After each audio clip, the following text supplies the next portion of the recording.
In today's video, I'm going to teach you how to edit a ledger in QuickBooks Desktop. If you need to make changes to an account in your books, QuickBooks Desktop makes that process fairly simple once you know where to look.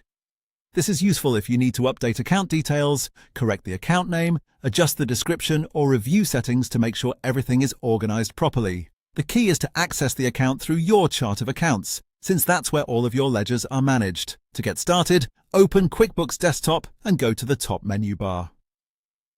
From there, click on the Lists menu. In that drop-down, select Chart of Accounts.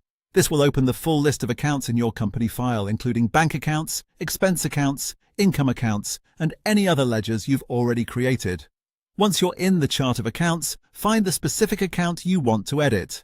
Take a moment here to make sure you're choosing the correct one, especially if several accounts have similar names. When you've located the account, right-click on it to open the shortcut menu.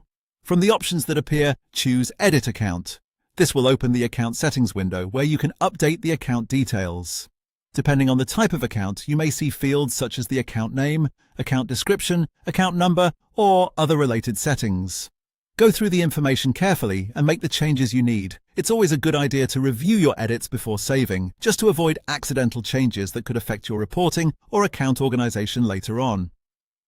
After you've updated the details, click Save and Close. QuickBooks will then apply those changes to the account. That's all it takes to edit a ledger in QuickBooks Desktop. As a quick tip, if you're working in a shared company file or handling important financial records, make sure your changes follow your bookkeeping process so your account structure stays consistent.